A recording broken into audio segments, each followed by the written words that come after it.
Hey, and we're live. Welcome There back. we go. Finally, For to take the two.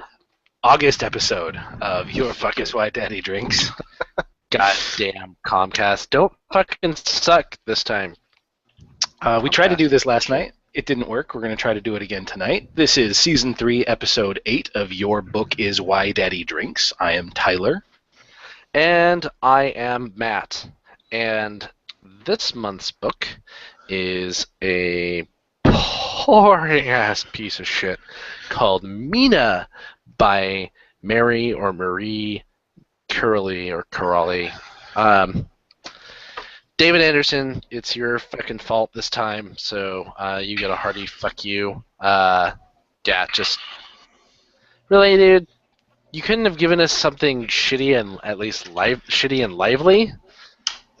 This was actually one of the more difficult books we've read for me this year. Just because it was boring. But before we talk about how boring this book was, what are you drinking? I'm double fisting it tonight. Tonight I decided to go deep into the cellar and see what caught my fancy, and I pulled out a bottle of Brewery Omgang's Take the Black Stout that I have had in there since last year, and it's pretty tasty. I remember drinking about half of a bottle of that at con. Yes, because I couldn't finish it last You con. you had to leave, and we were cleaning up, and I'm like, Matt left half a bottle of beer. So, I mean, I didn't taste much of it because I was Super drunk. pretty done by that point, but I upended it, finished it off. Yeah, and then I'm also drinking the last of a bottle of Glenlivet Nadura. I actually didn't drink it last night. So you pour it I back. fuck yeah, dude. I'm not wasting that. Michelle is like, well, if you're not recording, come to bed. I'm like, all right. And she's, what are you doing with your scotch? I'm like, saving it. Are you crazy? This is still perfectly good scotch. Tonight I'm drinking. What are you having tonight? I'm drinking the last bottle of my Ace pineapple cider.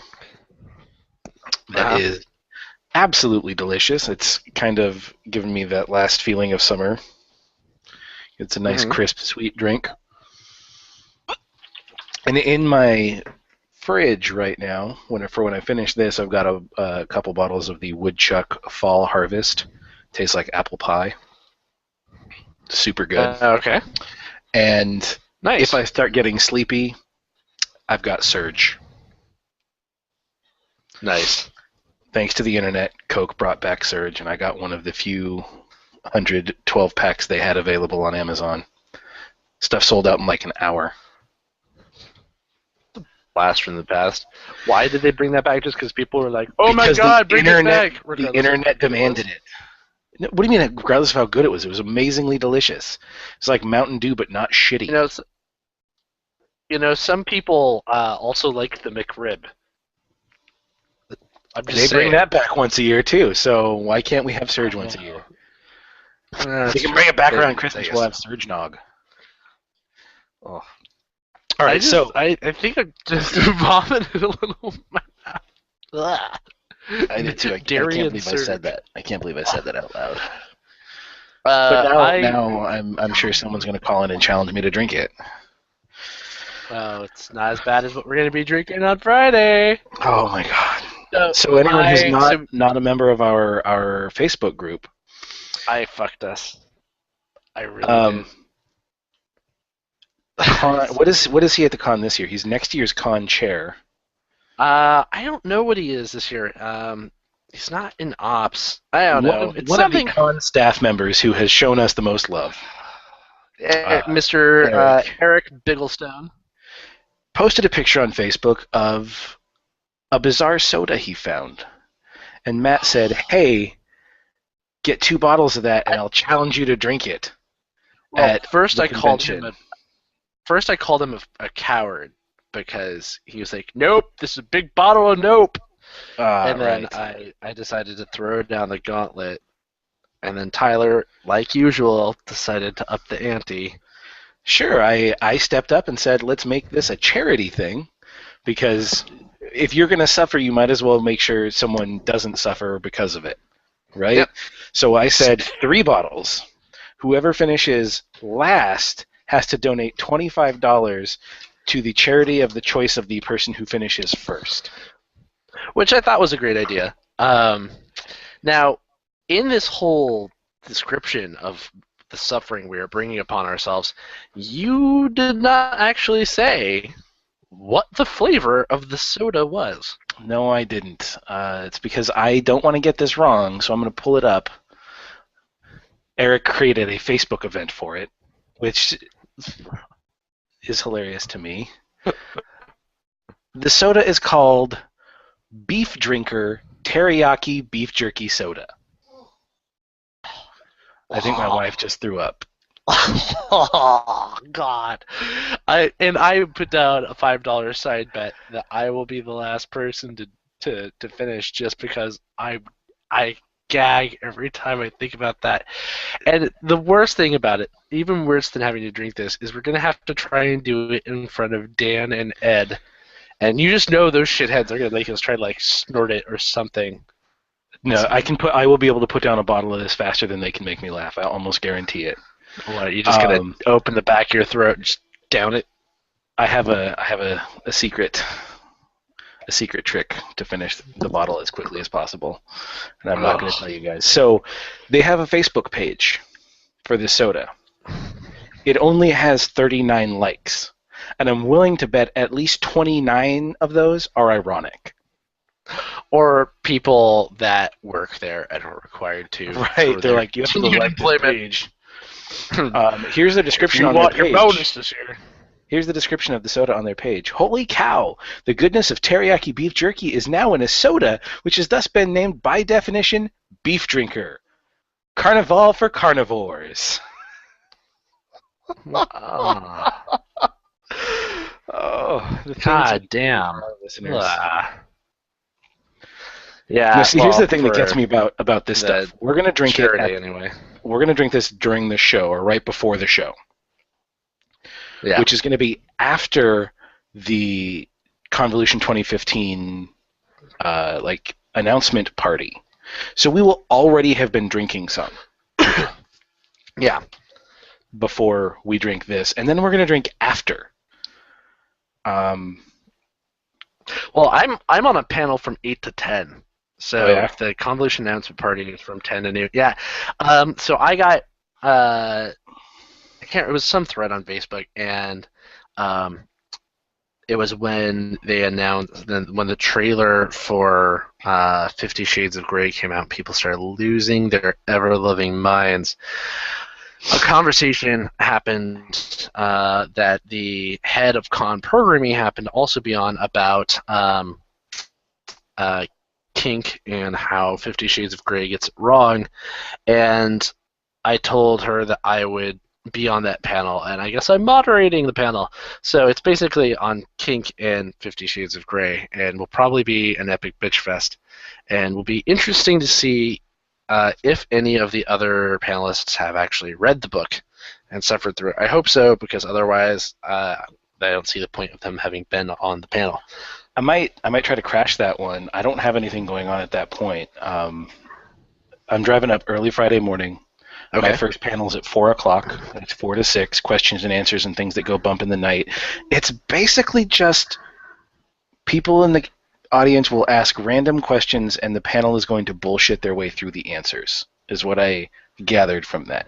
I don't know where that one's going to go, but we'll see.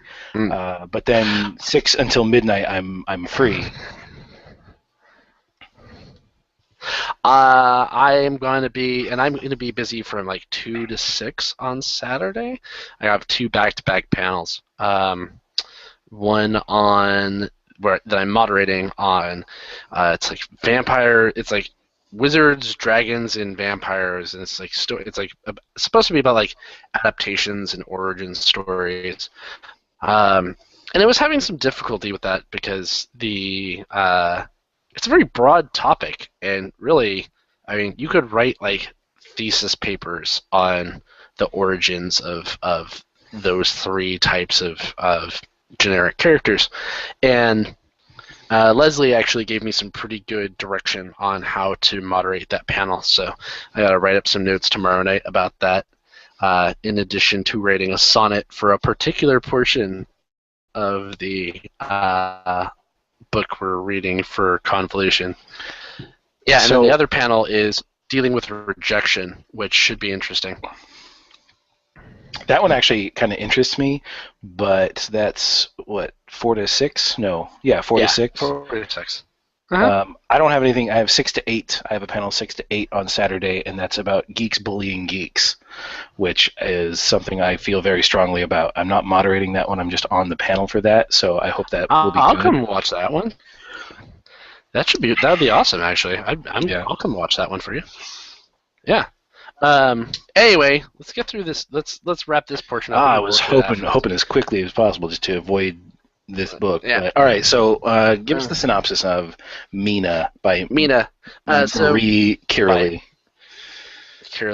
So Mina is it's professionally published fan fiction. It's it says it right on the cover with right above the title of Mina is The Dracula Story Continues, and really it is the continuation of Bram Stoker's Dracula. The book opens up just after Lucy has been changed into a vampire by Dracula in London, and so all of the characters are assembled. Von Helsing, Jonathan Harker has escaped and returned to London.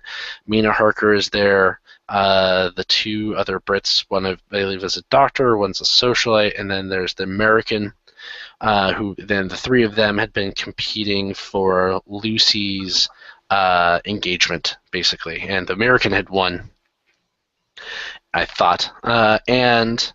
No, the psychologist did. Anyway, whatever. And they, along with Von Helsing, go off to Carfax Abbey, kill her, and it's the death of Lucy that really brings Dracula's attention to Mina, because he had been focused on Lucy, and then after she was done away with, since she had turned into a vampire and was munching on children at a local orphanage, that his focus shifted to Mina, and so he basically, uses his vampire wiles and seduces her. He feeds off of her. He gives her some of her blood, which ties them together. And the five men, the three people competing for Lucy and Jonathan Harker and Von Helsing, basically find out about it. And they scare Dracula out of London, basically, and pursue him to the continent in a race across the continent, trying to catch up to him before he can reach Transylvania, where he's more powerful on his home turf. And basically, the act of being seduced by Dracula and feeding off of his blood awakened this kind of desire or passion in Mina, where she had been the kind of stereotypical Victorian woman, very buttoned up, very almost repressed in her sexual desires, and now she wants Dracula. He's basically walking sex and walking passion. And even though he does not have sex with her, because apparently that's not something vampires can do in this book, his bite brings pleasure, and it's freeing and kind of enlightening to Mina in a way that she realizes that she has been missing this aspect of her life. And anyway, things happen at this point in Mina, the book, in the same way that they do in Dracula. The Von Helsing takes Mina kind of ahead by a different route to try and get to Dracula's castle ahead of time. They're ambushed by Dracula's wives, and Von Helsing may or may not have done things with them and killed them, or not. It's a little bit confusing. Mina, meanwhile, is drawn kind of to them, because while she's got Dracula's blood in her, she's not a vampire because she hasn't died and then risen. and she hasn't killed anyone, but she's got this bloodlust in her where she sees blood and she wants to drink it. Um, Meanwhile, the other men catch up to Dracula and his servants just as he's about to break into, get across the border into Transylvania, and they kill him. And during the fight, of course, if you're familiar with the book, the American gets shot and dies. And that's like the first, like, what, quarter of the book. And what follows after is basically this attempted story at kind of female empowerment as this experience of being in Dracula's thrall and feeling this passion that he brings on him kind of leaves Mina with this longing where ears have been almost unlocked, and she kind of finds life less satisfying than before. Like before this whole ordeal, she was Jonathan Harker's fiance. She was also almost his like business partner in a way because he's a solicitor, and she used to help him with his business. Like she'd help with paperwork and assist him in his office. And so she's intelligent, and she's she's a strong woman. But when they come back, she's got this desire, and then her place in the household is kind of supplanted because his maiden aunt, who basically raised him, kind of moves in and kind of takes over the duties of a stereotypical Victorian wife. Like Mina's no longer running the household. It's the aunt, and she's also not really involved with Jonathan's business anymore, so she's kind of just left to her own devices. And they move into Jonathan Harker's kind of like family home, and they come across the local lord, who's named Lord Gantz. And Lord Gantz is a great seducer of women. He's a hedonist. He considers himself to be a socialite and poet. And during a party, he meets Mina, and basically decides that there's something interesting and unique about her and sets about trying to seduce her. He's also very curious because he's heard strange stories about what the odd trip that Mina and her husband took to the continent, and no one really buys their story that they decided to honeymoon in Romania because really, who the fuck ever goes to Romania for anything? Apparently, in that time, in that day and age. And Gantz is also friends with one of the other two men. I believe the other socialite, who is trying to get involved with Lucy, and he learns about Dracula. He learns about vampires, and where other people might not believe it, he's totally down, and he wants to learn more. He wants to get involved, and so he sets about trying to seduce Mina as this kind of double. For two purposes. One, he wants to do her, and two, he wants to learn more about vampires because, to him, the ability to live forever and keep on seducing women sounds amazing. And so he does, and he successfully seduces Mina, and they have freaky, wild sex by the standards of Victorians. Like the first time they have sex, there's a definite like dominant submission kind of feeling to it, where he basically kind of almost like sets a scene where he tells her, like, don't move, whatever you do, don't move. I'm just going to do, basically get you off repeatedly, and it's like nothing she has ever felt before. And it's not anything like the sex she has had with her husband. And because this is not Keanu Reeves. Oh yeah, Keanu Reeves. If we're going by Francis Ford Coppola's Dracula, because God, could you imagine having sex with that dude? Like, totally like, whoa. I'm sure. That's just I'm like, sure he's oh, face, probably a whoa. very generous lover. I don't really buy this. From everything I've actually heard about him, he's a super nice guy. So, and not an awful actor. I mean, he just played a lot of characters that said "whoa." He's also just kind of, he can be very wooden. Anyway, wood. And Mina doesn't not love her husband. She does. She very much loves him. She feels very strongly for him. It's just that he's not meeting her needs. And also there's this rift kind of between them where neither one of them will just fucking talk about what happened. Like she never asks him about his experiences as a captive in Castle Dracula, being munched on and messed with by Dracula's wives, and he never asks her about Dracula. So there's this elephant in the room that just keeps getting between them, and she doesn't really know how to deal with it because in some way she's kind of like emotionally immature in that way, that she loves her husband, but they can't be honest and open. And it's kind of a theme that I've noticed in the historical fiction or the movies based on this time period, that I've noticed that people don't ever fucking talk about their feelings. Like, they don't just say, I think that you're amazing and I want to have sex with you. They don't say things like that.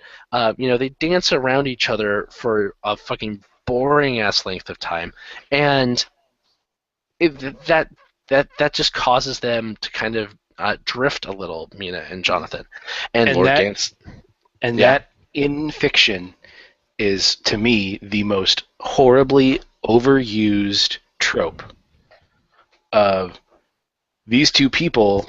If they just would fucking talk to each other, Oh yeah. so much more would get accomplished.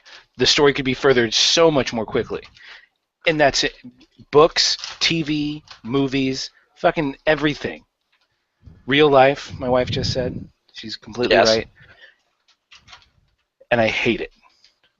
I Yeah, and absolutely hate it. it's the thing that I can't stand about um, costume dramas. And like, my wife is always, hey, for the first couple of years of our relationship, my wife was tried so hard to get me to watch her costume dramas, and they would just bore the shit out of me because of that. And I know that they're not all like that, but it's just that aspect of that stereotype of Victorian England, where and it really is a stereotype that Victorians didn't apparently, the upper crust, so to speak, didn't have like passionate sex. Like, you always see them like in their nightgowns. They sleep on opposite sides of the bed. They don't touch. They don't ever, like, there's hardly any public displays of affection. Because everyone must be proper, and everyone has to have their nose in the air, and people, what will the neighbors think? And the reality of it is that, Victorians were freaky people, like the lower Mm-hmm. class, but I mean, people, regardless of people's culture and the way people, the stereotype, like Queen Victoria, like, not what I would consider, considering the sternness of the pictures of her in her later years after the death of her husband. When after she died, um, I can't remember who. I think it was one of the museums in London was given permission to go into um, her private quarters, and they went into like the private apartments of her husband, and they found a huge painted portrait of Queen Victoria, young Queen Victoria, after they were married of her in her nightgown with her hair down. And that's porn. That was porn back then. You didn't see women in portraits of women in a state of undress like that, and especially like proper English women with their hair down. She basically, the Queen of England herself, posed for however long it took to have that painting done. That would be taking like a sex a sex pic now and sending it on your phone. That's the Victorian equivalent, and that's the Queen of England doing that, right? And yet we have this story It just of took like, so much more effort to send dick pics then. yeah, I mean, really, you gotta stand there, you gotta get a third party, and then it's awkward and shit. But and that's the Queen of England, and we have this story where the Mary Kelly Curley uses this stereotype that the women, the women just lay back and think of England, and the man lays on top of them and humps them, and that's it. I don't believe that that's the case. Like, there's another God, no. character whose Victorians were name fucking I'm filthy. yeah, and there's a character in the book who I think is a much more accurate portrayal of Victorians, and I can't remember her name. It's basically Mina meets this woman who is very not typical of, not a stereotype of Victorian women. She's very forward. She has her own interests in her own life. She's running basically a charity hospital for street children and for the lower class. And Mina meets her at a social gathering, and because in many ways she's bored, she starts helping out at the hospital, and they become friends. And later in the book, this is after Gantz has seduced Mina.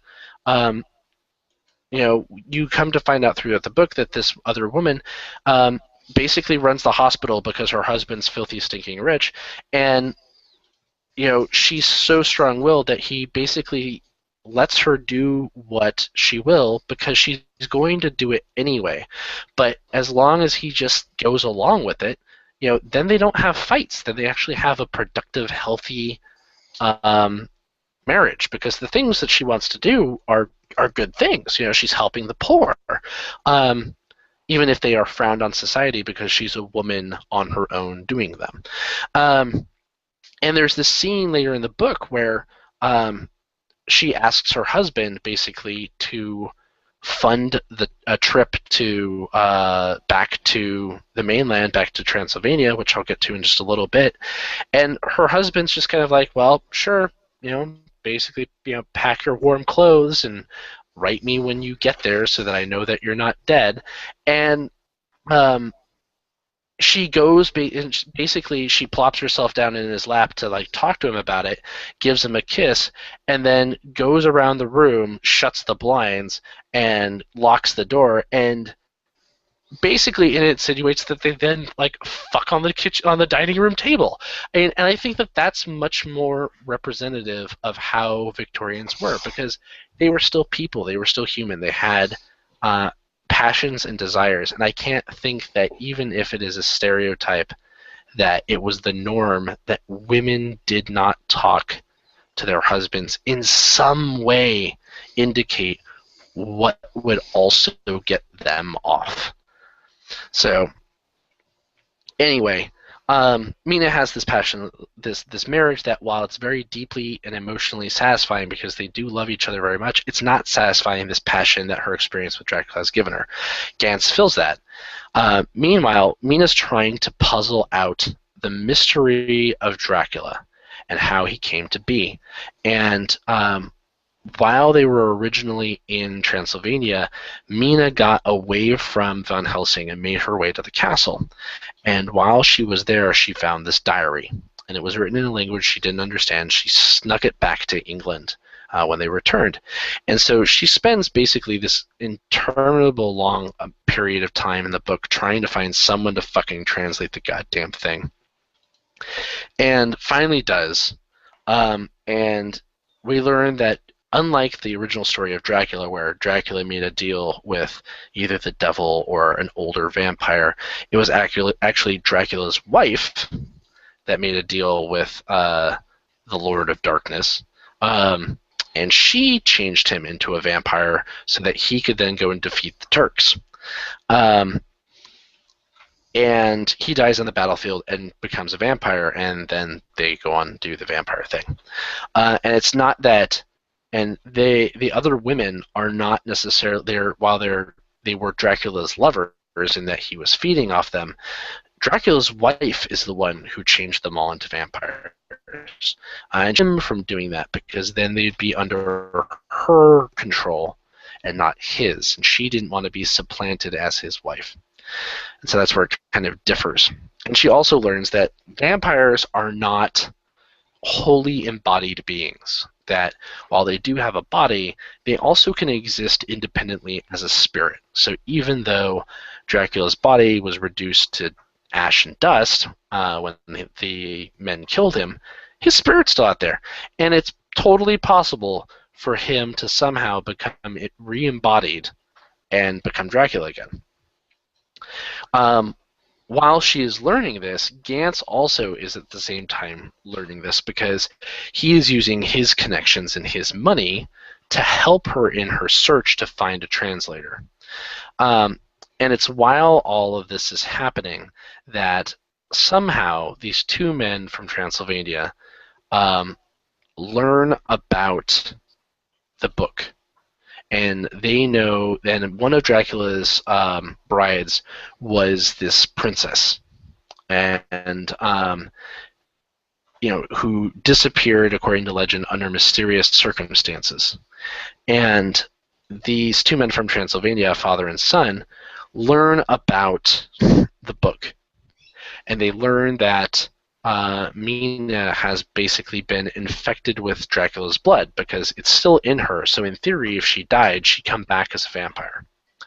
And so they brutally murder the guy doing the translation. The son attempts to ambush Mina in her home, but instead basically runs into the woman from the hospital, and through a fight, basically, she dispatches him, and then the dad ambushes Mina and Lord Gantz at his house.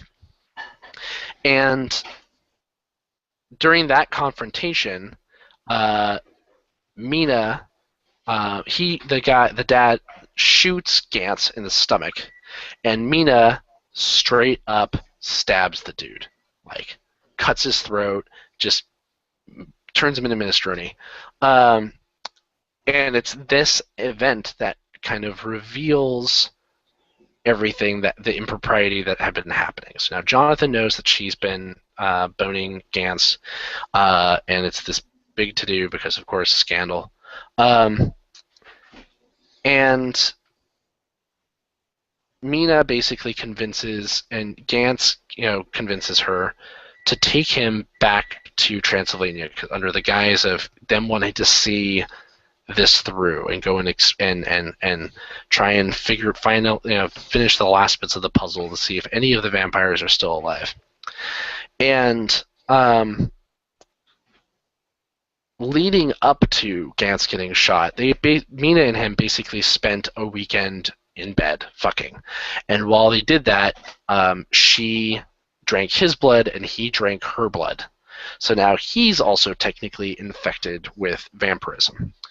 And so they arrange with him and then her friend from the hospital to go over to the mainland. And Gantz, for a while, looks like he's going to succumb to his wounds, like he gets an infection. But then he turns a corner, and then he starts healing a lot faster than a guy who got shot in the stomach during Victorian times ever should have. And when they start getting nearer to Transylvania, he basically ditches Mina, just straight up leaves her, and goes on ahead, basically uses his money to hire a fast coach and just takes off. And while she is alone in Transylvania, she gets to thinking about it. And one of the things that she learned about vampires is that crosses and religious icons do affect vampires, but it is not the wielder's faith that will impact them necessarily. It's also the vampire's respect for that religion. So, for instance, like if you had a vampire who had been Jewish, a cross wouldn't work as well on them for keeping them back because that's not a religious icon from the religion that that vampire respects or fears. And so Mina thinks about it and figures out, well, which religion would Dracula respect? And she comes to latch on to Eastern Orthodox and goes and seeks out an Eastern Orthodox church. And basically, while there, converts to Eastern Orthodox Christian. Meanwhile, while she's doing this, Gantz gets to Castle Dracula and finds out that the three vampires, women, are still alive. Either they weren't really killed by Van Helsing, or they found new bodies and reincorporated and took over those personalities. I don't know, but they're there. And he basically seduces the princess vampire into turning him by offering to have sex with her because she was turned into a vampire without ever having lost her virginity, and it's an aspect of her mortal existence that she wants. And so he does. He has sex with her. She's a vampire. She's basically an animate, non-rotting corpse, so it's not particular. It's cold. She gives him her blood. She tries to give him her blood, and tries to bring about him being turned into a vampire when she is stopped by her maker, Dracula's first wife. And instead, Dracula's wife tries to basically make him into a vampire by giving him her blood so that Dracula will have a host body to come back into. While she's doing some freaky pagan vampire ritual, she tries to do that. She kind of mortally wounds him, and as he is dying, the princess appears out of mist behind Dracula's wife and cuts her head off. And as he is fading to black, and as he is he is passing away, the princess tries to feed him her blood so that Dracula won't take him over, and that scene ends. And then you learn that Mina gets to the castle, and she makes her way through the castle and finds out that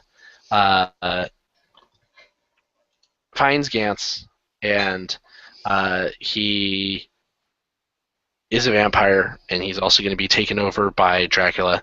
And so he basically meets the sun, and then Dracula's spirit is still around there, and because she has his blood in him, she basically offers her body up to him, because now her blood is basically blessed. It's just like holy water is running through her veins, and if he tries to take over her body, he'll finally get the end that he's desired. So Dracula then enters her body and goes to heaven or something. He meets his end and is done. The princess meets Mina, and they talk, and then Mina basically gives her the strength of will to meet the sun, and she dies. So all of the vampires are dead except for Dracula's wife, who is now basically a spirit lurking in the depths of Castle Dracula. where the third wife went, I have no idea. I can't remember. Don't give a shit. And the book ends with Mina basically writing in her journal, because she's been writing in a journal off and on through this entire stupid book, where basically she's going to write a letter to her husband, telling him everything, and basically saying, if you love me and if you can do dirty sex with me and give me the passion that I need, great. I want to, and you want to take me back. I want to be your wife. Otherwise, I'm going to go off and find other lovers and get the sex that I want. No big deal. And that's where the book ends. And like Tyler kind of mentioned earlier, it's super slow. It's full of stuff that doesn't need to be there because of that lack of communication. And I think that the author really tried to make it be this like woman empowerment thing, like she's been exposed to her sexual self, and so she's trying to gain that identity by taking it for herself. And it just, I don't think it works. I don't think it works. It actually really upset me that it was supposed to be this this female empowerment, but the way they do that is by her saying, "I'm going to forget the vows I made to you, and if you can't give me what I want, I'm going to go fuck other people. Not if you can't give me what I want, maybe we shouldn't be together, and I'll go be with other people." But it annoys me. Yeah, the thing that bugged me about it is that she supposedly loves her husband. Like, that was something that Mary Corelli tried very much to make clear, that Mina loves Jonathan. But she has this great love for him, and rather than being upfront and honest and treating him with the respect that you would show somebody that you love by openly communicating what her needs are. Like, these are not like just wants, these are her needs. She never says anything.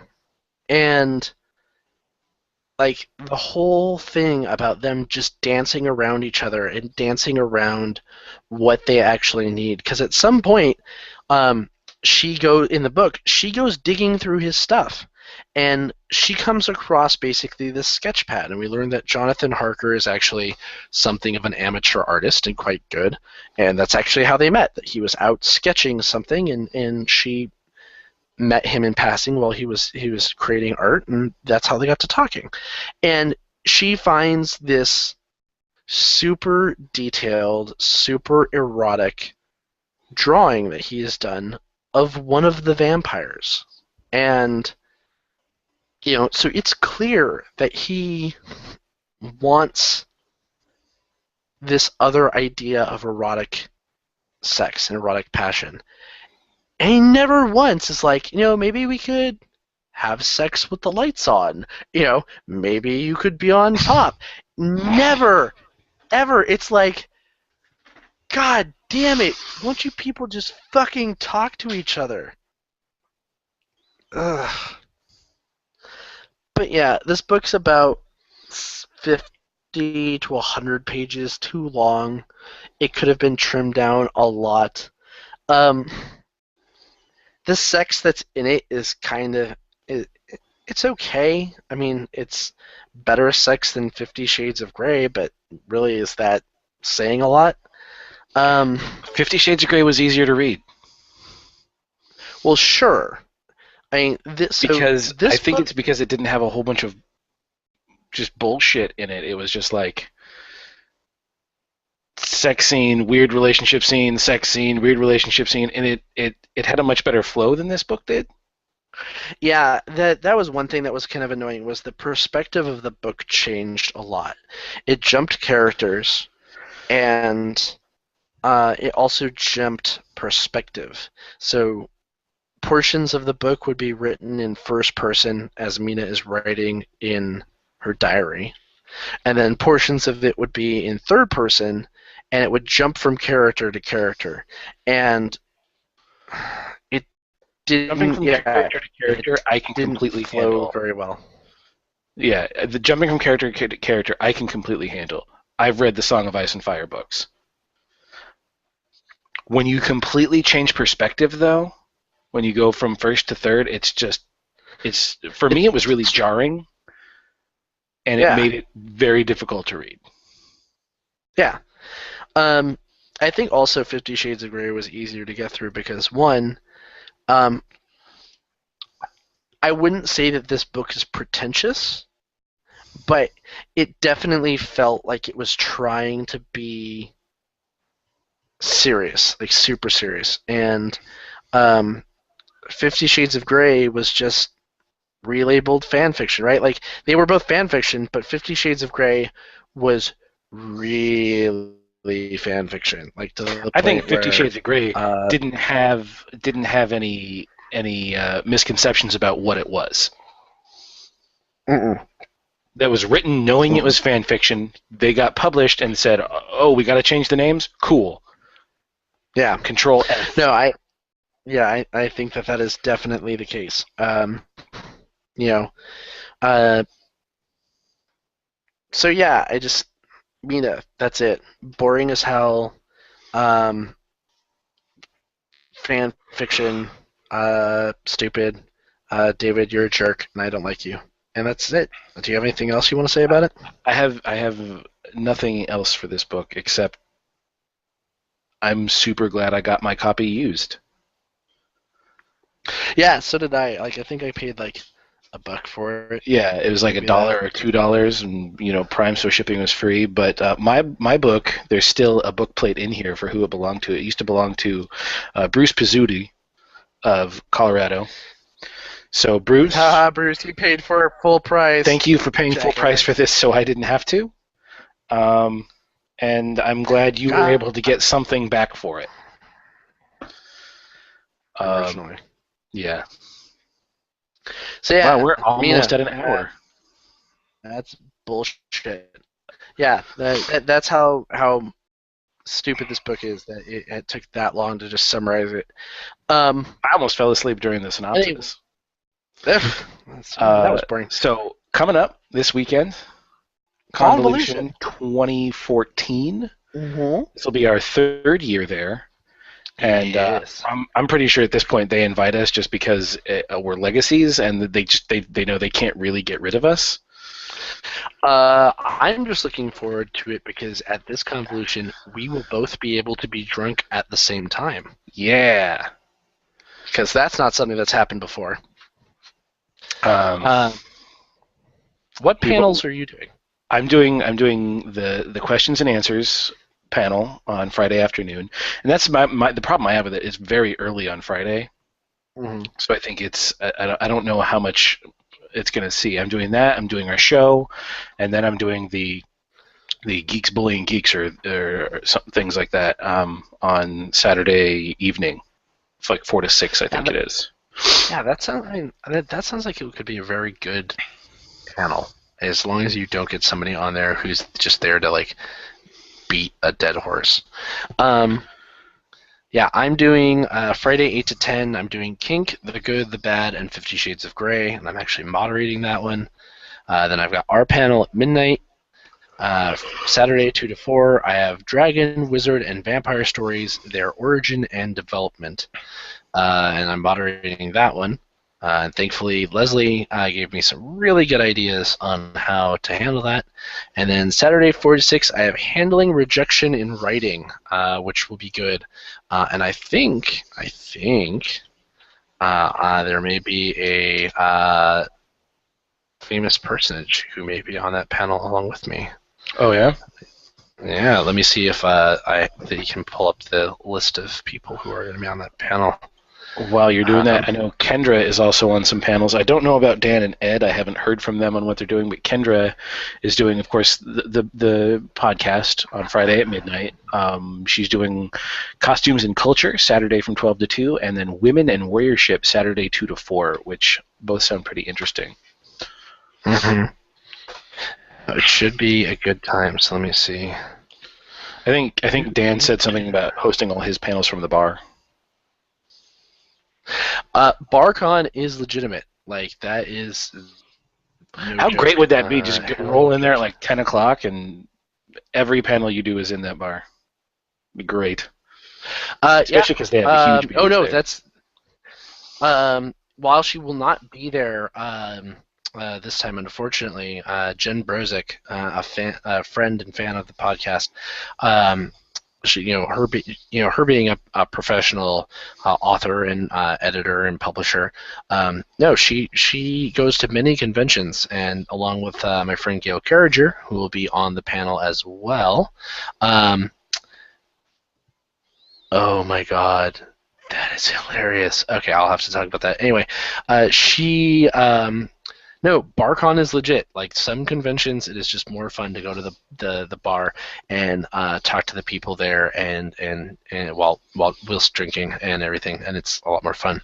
But yeah, Are we Gail gonna will have be. Jen on our panel or show? No, she's at a different con, unfortunately, because since they moved Convolution earlier, it overlapped Right. with the she does frequently. So she unfortunately will not be present and be joining us, That's unfortunately, because unfortunate. I feel like she really legitimized us being a professional and willing to be seen in public with us. yes, uh, I still owe her flowers. I really, really do. For which one? So Steampunk Erotica or Renaissance Fair? oh, Steampunk Erotica, like because just that book was so horrible, and she sounded so pained during the brief amount of time she was on our panel. Actually, I'm going to be on two panels with Gail. She's also in the Origin ones, so that'll be interesting. But anyway, what I was saying interesting about the rejection one is there is a guy on there who's named John Del Araz, who is from Valley Christian Elementary, which is the elementary school linked to my high school. So that'll be interesting. Um, yeah, I don't recognize any of the names of these other people. Um, but yeah, it should be it'll be a lot of fun. I'm looking forward to it. It's third year in a row. Dan Dan has gone through the shitty book that we have read and has written haiku for each of the stories, and he will be reading that, which should be good. When he Kendra told me has that, I was like, "Fuck, I got to step it up." Then maybe I'll write a that. limerick for each one. But I started running out of rhymes for this fucking story sucks. Yeah, bucks sucks. Yeah, you Ducks. can't. You could use duck. Lots of How limericks with ducks. I did a couple of times, and I was like, "Fuck it, I'm done. I'm not doing this. I'll let Dan do the haikus, and I'll fuck it. I don't know. I'll wear the horse mask and I drink gotta again. I don't know." tomorrow. I've got to write a. Oh God! Don't bring that fucking mask. God damn it! I bring God it because you damn it! hate it so much. It's so bad. I actually probably won't. It's really Anyway, fucking hot in that thing. um, uh, anyway, but yeah, it'll be a good time. I'm really looking forward to it. Being able to get back this year and also be able to stay at the con, and not have to worry about driving home. That will be a lot of fun. Like my wife has been already said, like she's like, I will see you by 10 o'clock on Sunday. Yeah, I'm like, yes. I will drag myself out of bed and make sure that I am home early in the Saturday so I can take the kid and give her a break. Um, let's see what other stuff has been going on since we have a little bit more time before we hit our hour and a half mark. I don't know. I mean, just some crazy, oh, you said you had some good books you wanted to talk about. It's specifically one good book that I recently read. It's a quick read. Let me find it. My dad actually got me onto this book mailing list called BookBub, and I think I've talked about it before. And every day, you go in, you tell it what genres you like, and every day they send you a deal on ebooks. Usually there's one for free, one for $1, and one for $2, or they start at $1, $3. I've never seen a book or a book collection on in those emails that was more than $3. But I've also never paid Now, for a book from them. now this isn't like a book where a thing where they're selling like ripped and stolen ebooks, right? Like No, these are it's completely legit. You're legit. paying It legit actually money. it goes through Amazon, so Oh, okay. it's all books there, and Amazon does a lot of deals. But a book I got through them that's actually from an author I've read before. It's a book is called NPCs by Drew Hayes, and Uh-huh. it. I really hate to say it this way, but it kind of reminded me of Kobold's Wizard's Dildo of Enlightenment, Ah. in that there is a real world group of people playing characters, and then there are NPCs in the game. And it starts out with the GM kills a party of adventurers because he's like, "Fuck it, I'm sick of their bullshit. Mhm. I'm gonna play by the rules." Absolutely. So they all eat some mushrooms in the woods, and then he's like, he had the whole thing statted out, and he's like, it's fine. Your body will metabolize it, and nothing will happen. But if you drink alcohol within an hour of eating the mushrooms, you fucking die. Okay. So these adventurers go into a tavern, start drinking. They all die. They all just kick it right at the table, and the NPCs around them go, "Oh shit, more dead adventurers." And then they find a letter from the king, who has been known to just destroy towns when he's unhappy. So they're like, well, shit, we better pretend to be these adventurers and go on their adventure for them.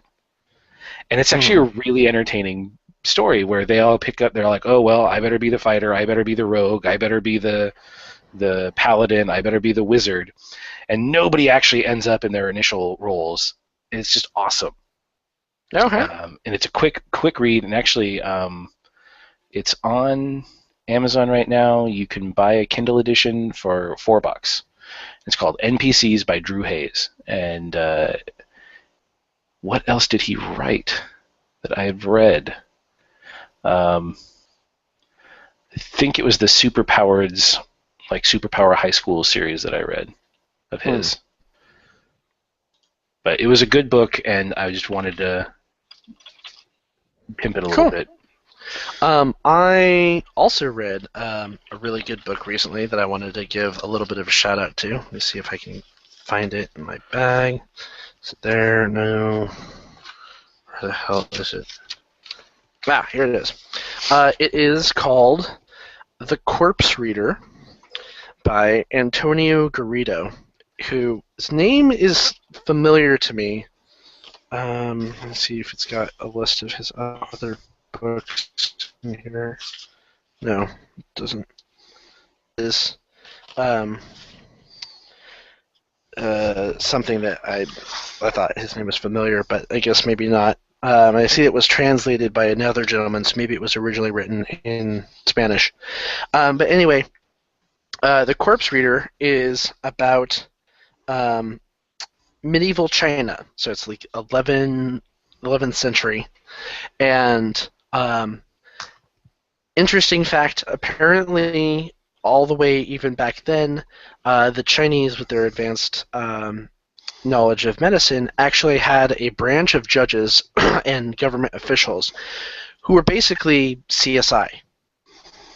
And their job was to investigate crime scenes, and in particular, using their knowledge of anatomy and physiology to determine causes of death. And so the book is about a young Chinese man. I can't pronounce his name. It's spelled C-I. I don't know if that's Chi or C. Please forgive me if I butchered the Chinese pronunciation of that. Who basically becomes one of these these people who studies anatomy and physiology, and the story is kind of the fictionalized tale of his life, because this person actually existed in history, and actually is quite famous because while he was alive, he innovated a number of techniques, investigatory techniques that apparently some of them, I don't know which ones, are still in use today, and wrote one of the very first and very, very thorough official kind of treatise on using medicine as a form, as an investigator, knowledge of medicine in crime investigation.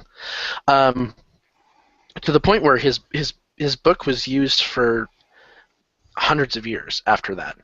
And so it's the story of the fictionalized tale of his early life. And it's a mystery. It's got some very, very good twists. It's very suspenseful and pretty good. It does have some issues. Mainly, I found the main character to be naive in a kind of annoying way that sometimes made it difficult to read because I was getting annoyed at him. Like, why did you trust that person? That person was a bastard. Why couldn't you see that person was a bastard? But it was good. It was very, very enjoyable. I read it over this last week while I was in Hawaii, and it was awesome. Yeah, that's the last good book that I've read that I wanted to pimp on the podcast. I'm trying to think what else I've read this year. I'm way behind on my goal. Same here. Because was not anticipating work to be as hectic it was, and then getting super sick did not help. Yeah, the con just kind of killed you. It wrecked me. Of course, the new Dresden Files book, Skin Game, came out earlier this year. Was Skin fantastic. Game. Started getting it back to that Dresden we know and love. That wasn't this huge overarching, we're stopping somebody who's trying to destroy the universe thing. It was a more local plot that he dealt with. It was a heist story. It was great. The new Iron Druid book came out. You could definitely. I haven't read yet. It's good, but he keeps a lot of the main characters split apart for most of it, so it's like 2 or 3 different stories going out through the book. He's very clearly ramping up to the big climax of the series, and this is like one of those books that it's like a preparation book. So it wasn't fantastic, but it was still enjoyable. Mm-hmm. I don't have my Kindle with me, so couldn't tell you what else I've read. I've picked up a lot of books through that BookBub though, that things I never would have gotten, but I look at it and go, it's free. The worst that happens is I get 10% in and I finish it, and I don't finish it, and I delete it. Yeah. But it's been really good. Also, the Anthony Bourdain books. He's written a couple of nonfiction books about just being a chef, and one of them was called The Nasty Bits. Fantastic book. I highly recommend that. Even if you don't like Anthony Bourdain. Because I know a lot of people find him very abrasive, but I've loved him ever since I've heard him, his description of Sandra Lee. Sandra Lee was the... The woman who pre-prepared... The Southern woman. Yeah, no, Sandra Lee, I don't know if she's Southern or not, but all of her dishes are like, they use prepackaged foods. I can't remember what her show is called. No, she uses prepackaged foods in most of her recipes, and it's just like, you're not an actual chef. So he like bumped into her at some point, and he's like, I think I was just touched by concentrated evil. But prepackaged. I've liked him ever since then.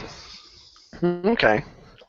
Yeah, I'm hoping to do a little bit more reading. I just picked up one of the things that's cool about working at the place that I work is that there's a table in the cafeteria that is basically the free shit table, and people would just bring things in and leave them. Like our CTO apparently used to be a huge collector of CCGs and just offloaded almost all of his collection. So I went through and pawed through it and found some old packets of Rage, the werewolf CCG from White Wolf. Rage, the card game. Including so much money on. I spent so much money on those on eBay. Never played because I couldn't find anybody else who played. Oh, it was a horrible game. It was just horrible. Like, it was so bad.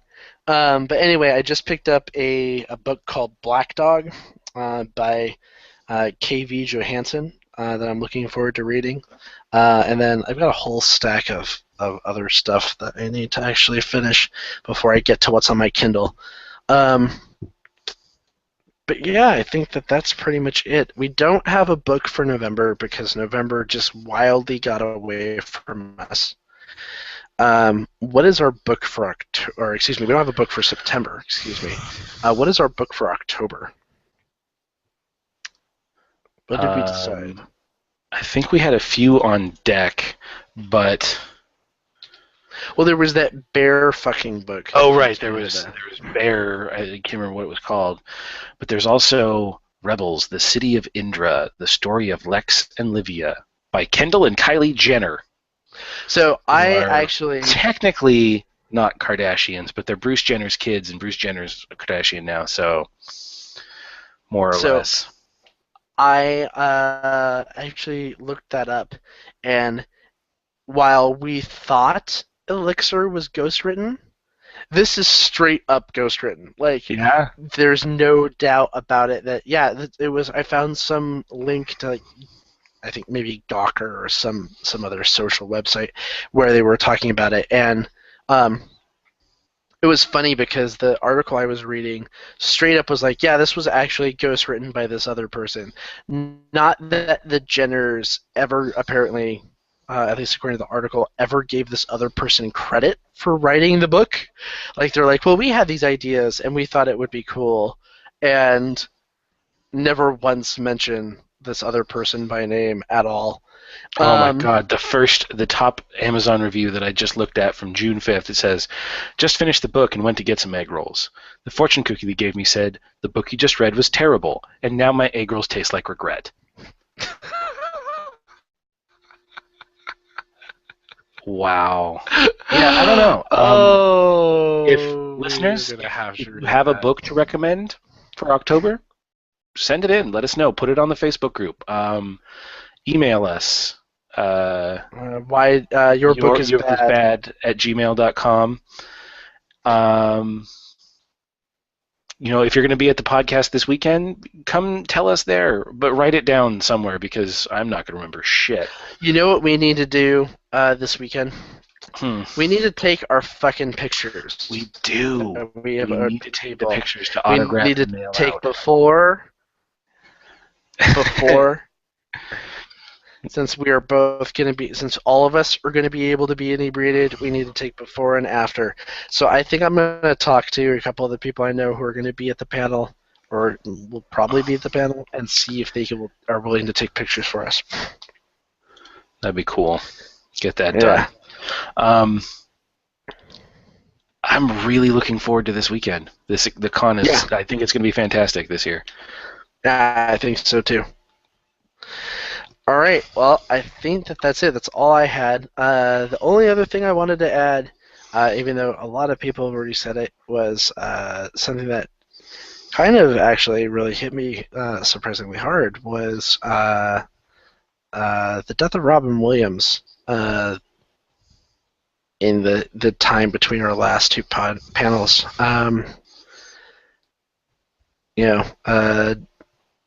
He was a great guy. He was a gamer, and yeah,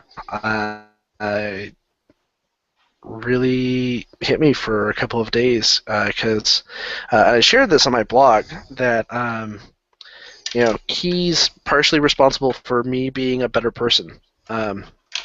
Because growing up, I grew up in a fundamentalist Christian household and grew up with fundamentalist Christian opinions, which are not very well informed opinions because you're basically forming your opinions on the word of Stone Age shepherds.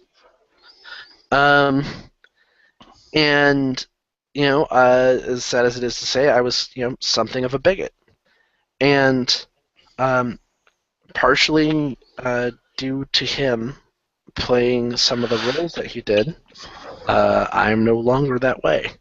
And, it's weird to be able to say that, point at someone specifically and say, "This person helped me not be an asshole."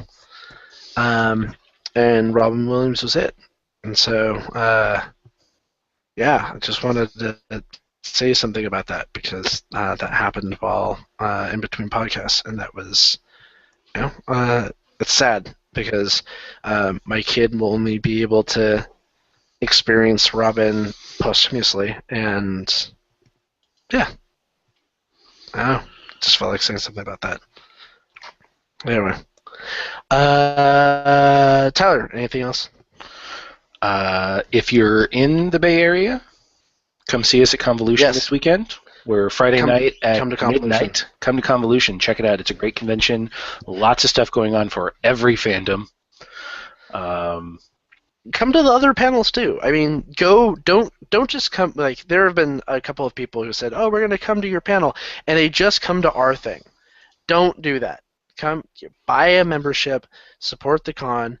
Come to go see other stuff because I do think that the con is worthwhile, and some of the other panels sound really, really cool, and not just the ones that we're on. If it's a choice between coming to the con and just seeing us or not going to the con at all, come to the con and just see us. But if you have a chance, lots of great stuff at the con. Highly recommend it.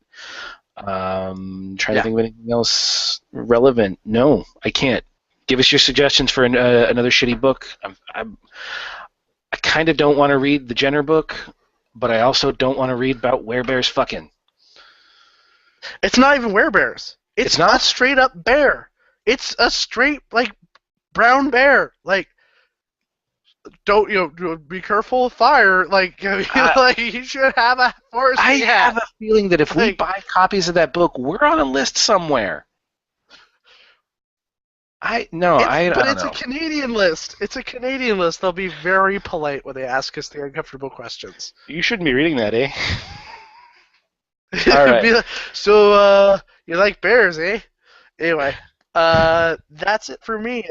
I'm Matt of the Two Pens writing blog at twopens.wordpress.com. I'm Tyler of Half Drunk right now. So, thank you for listening. This has been Season 3, Episode 8 of Your Book is Why Daddy Drinks, featuring Mina by Marie Kiralee. And hopefully next month we read a more exciting book. Good night. And on time. And we'll actually record in the month that we're supposed to be recording in.